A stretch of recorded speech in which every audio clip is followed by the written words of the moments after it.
As part of the technical committee's work,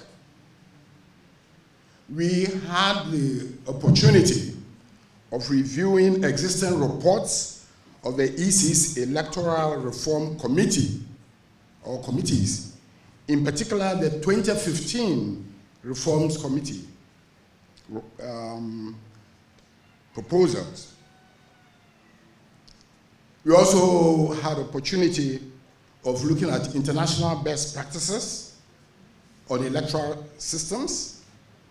We conducted interviews with some top former management staff of the Electoral Commission itself.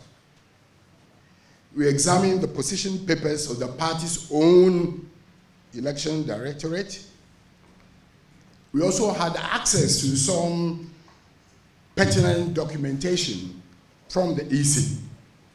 Our report, or the draft report of the committee, was submitted to the Functional Executive Committee, in the National Executive Committee, as well as the Council of Elders of the NDC, who all endorsed the report and directed the committee to conduct stakeholder consultations with identifiable organizations and bodies. So far, we've met with the following: the civil society organizations, CSOs.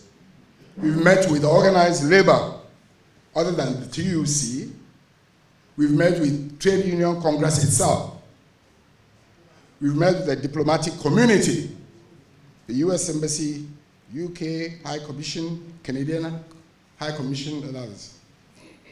We've also met the diplomatic community, that's the EU delegation and its member states.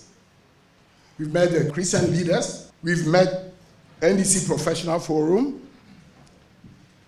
We met National Peace Council. We met Muslim leaders. We also met with the NDC communicators. We have two outstanding engagements with the National House of Chiefs and the NDC Parliamentary Caucus.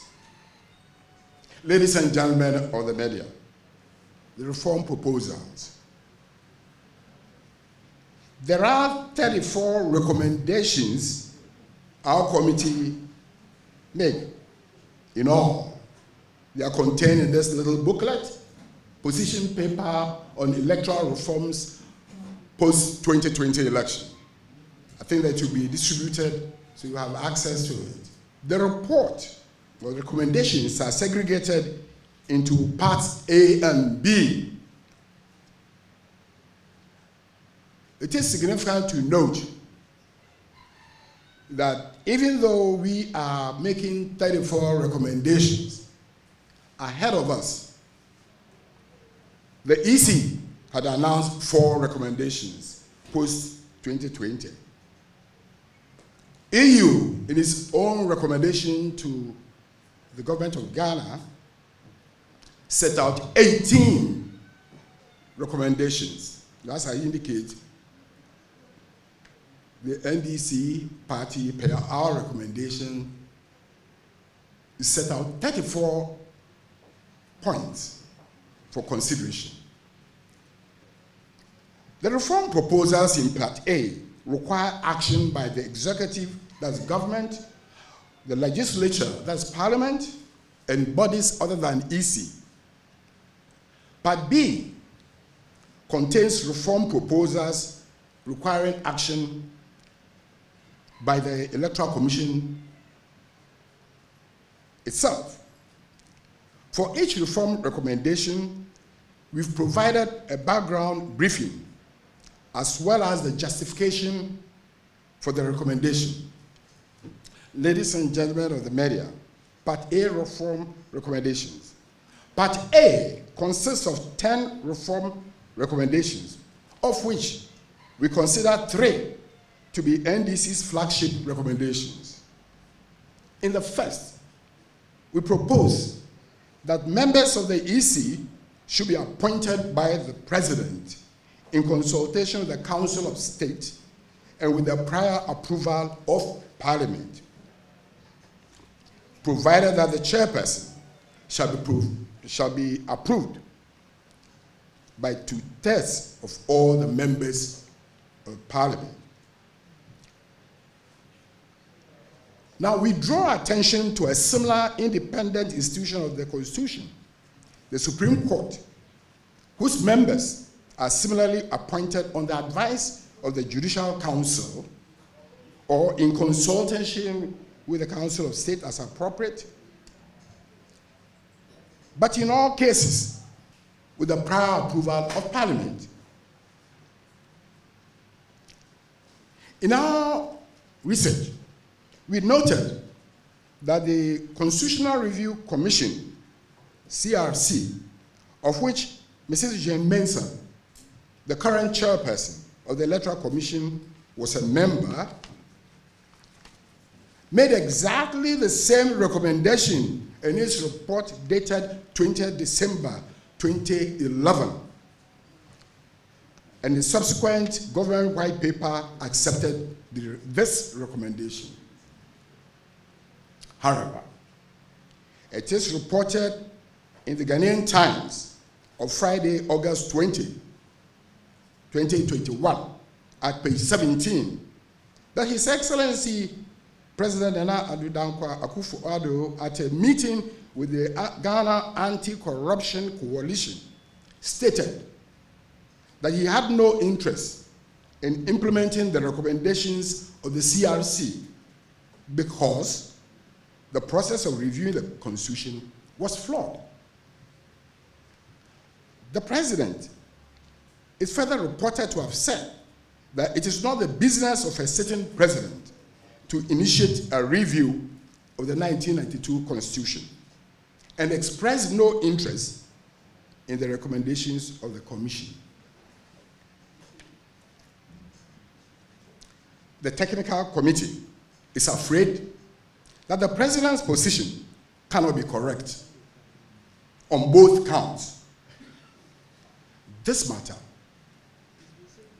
has been determined by the Supreme Court in the case of Asari No. 2 versus Attorney General 2015-2016, 2 Supreme Court Ghana Law Report at page 899, in which the court, by a majority of 5-2, decided that there was nothing wrong with the procedure adopted by His Excellency President John Evans Atta Mills to have the Constitution amended. In the words of the Chief Justice, Georgina Wood, quote, "We will not advocate a narrow and rigid construction of those relevant laws to constitutionally exclude the executive president, who is vested with constitutional authority to maintain and execute the Constitution of Ghana, from engaging in any pre-legislative activity, such as the work he had commissioned the CRC and the CRIC, that's the Constitutional Review Implementation Committee, to carry out, which had resulted in the submission of the proposals to the legislative branch." Indeed, recently, the then Deputy and now Honorable Attorney General, Mr. Godfrey Dame, at a seminar organized by the Election Committee of Practice and Learning, supported by Star Ghana Foundation at the Ghana Academy of Arts and Sciences on the 30th November 2019, is reported to have affirmed the government's readiness and preparedness in implementing the recommendations of the Constitutional Review Committee, and indeed indicated that government has started implementing some of the proposals. We would urge His Excellency the President to accept the interpretation of the Apex Court, that the Supreme Court, as the correct interpretation of the Constitution and the law, and proceed to urgently activate the processes for the early implementation of the constitutional reforms as set out by the Constitutional Reform Committee on 20th December 2011. In our second flagship recommendation, we propose to the NDC party that the Inter-Party Advisory Committee, that's the IPAC, should be backed by legislation, and that its composition and functions should be clearly spelled out in the legislation. We draw attention to a similar independent body in the Constitution, the judiciary, whose judicial council also has its composition and functions spelled out, both in the Constitution and in legislation. In the NDC's third flagship recommendation, we propose that ultimately the EC itself should be split into two separate and distinct bodies. One, Office of the Regulator of Political Parties, ORPP, responsible for the registration and regulation of political parties. Two, an Electoral Commission, EC, responsible for the conduct of presidential, parliamentary, district assembly, and unit committee, and other public elections and referenda. Ladies and gentlemen of the media, Part B reform recommendations contains 24 reform proposals, but we'll consider 9 of them to be NDC's flagship recommendations. They are the following. 1, continuous registration of voters register of the voter system already approved by IPAC and accepted by the EC. We say this must be implemented. However, for reasons of cost and convenience, the registration should be undertaken at the district offices of the EC once a month, on the last Friday of every month. The mandatory requirement for the publication of applicants for recruitment as temporary EC staff, for registration of voters, and for elections, and for allowing the public to object to applicants who have questionable backgrounds or have overt partisan biases must be strictly complied with. At the last count, we saw that there were more than 237,000 people employed as temporary staff by EC. We are saying that such a large number should be exhibited for all parties to have the opportunity of examining the credentials of such persons. We also say that the EC should make sure that recruitment for various categories of election officials is made as non-partisan as possible, with the available positions being advertised and non-partisan and competent persons being selected after interviews. Also, that the list of all polling stations to be used for an election with their names, code numbers, and locations should be published in the Gazette and as supplements in the state-owned newspapers, not later than 30 days to the election. General did mention this, but we were of the firm belief, from what we saw with records available to us, that the regional coalition centers, which were recently created for this 2020 election, should be abolished. The voting period of 7 a.m. to 5 p.m., which has served us so well since our electoral process, we propose should be maintained. And we've given reasons why we're saying all these. The EC, we say, should also establish election adjudication committees, what we call EACs, at the national and constituency levels as administrative dispute resolution mechanisms for first instance grievances against decisions and actions of election officials. It is said that we are the only country, probably, who decide to go to court first before coming back for administrative, resolution of grievances. We saw it in Sunny West, where all the courts or the parties went to court over one ballot box. For a period, tension was high. At the end of the day, the court directed the parties to go back to the EC office along with the police and open that one box, and that was the conclusion of the matter. Why couldn't you have done this before the court processes? We say that the EC should be required to publish details of all election results on polling station by polling station and constituency by constituency basis on its website and in the Gazette.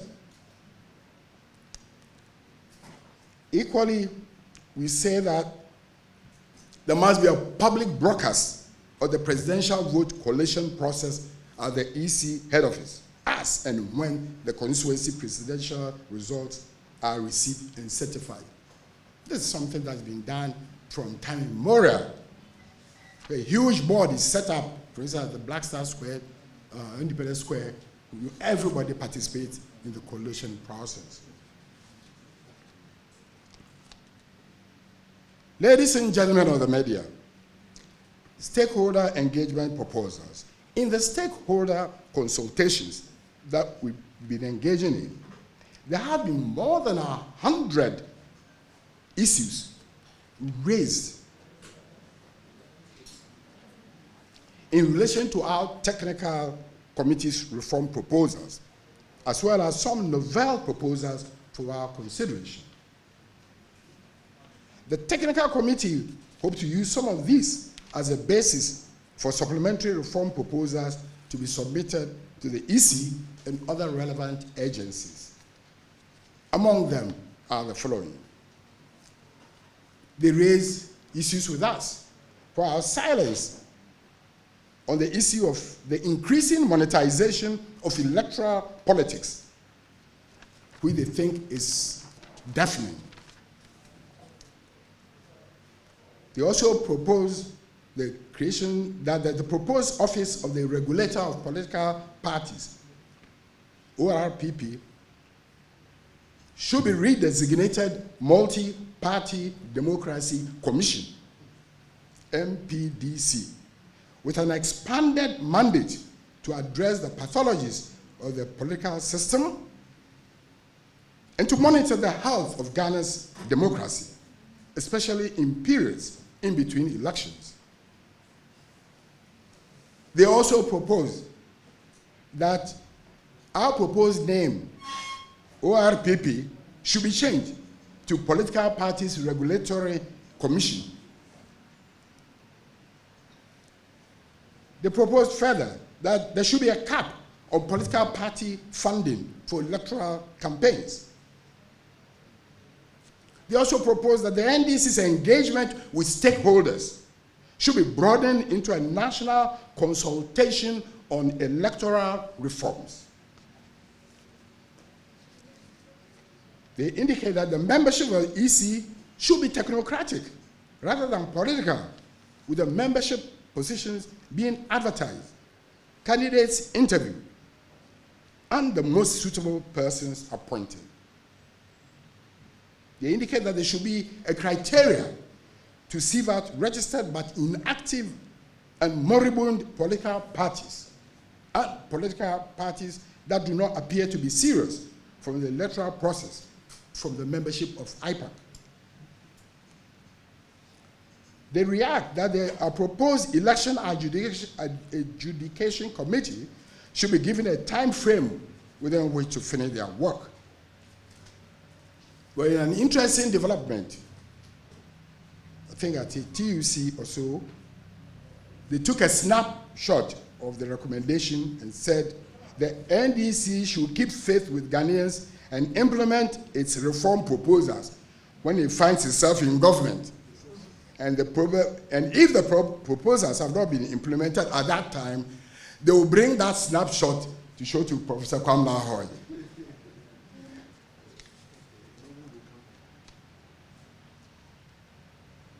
They also propose that the NDC may wish to secure the buy-in of other political parties before the proposals are tabled at a meeting of either the EC or the IPAC. But in all our consultation, one of the issues that stood out clearly was that the people we met simply stated that the military must not be deployed in civilian elections under any circumstances whatever. They also proposed that the legal and technical subcommittees of the IPAC should be revived when the IPAC is restructured and becomes fully functional. They indicate if official legislative backing for IPAC proves difficult, MP, or a number of MPs, should sponsor a private member's bill to that effect. They also indicate that there should be a mechanism to reduce the incidence of spoiled ballots during election. As I said, there are 100 plus proposals. These are just to cap, some of the issues that they raised. But it's been very fruitful consultations with them. The technical committee is grateful for their contribution. Ladies and gentlemen of the media, in conclusion, the NDC's reform proposals, together with the supplementary reform proposals that may be submitted, are intended to be used to undertake a dispassionate and open discussion and review of the EC's operations. They are aimed at contributing to a national conversation on electoral reforms against the background of critical and lingering cross-party dissatisfaction with the electoral process. I think General did indicate that all previous and even the current EC have been subject to intense attack from the political parties over their period. Is it that they are so bad or there's a problem with the system? Of course, we must look at this kind of issue. We hope that the government will initiate the necessary steps to operationalize, especially the 3 flagship reform recommendations in Part A of our proposals, as well as the recommendations of the Constitutional Reform Commission. We also hope that you, the media, would disseminate these reform proposals captured in this booklet as widely as possible to enable as many of our countrymen and women to participate in the national conversation.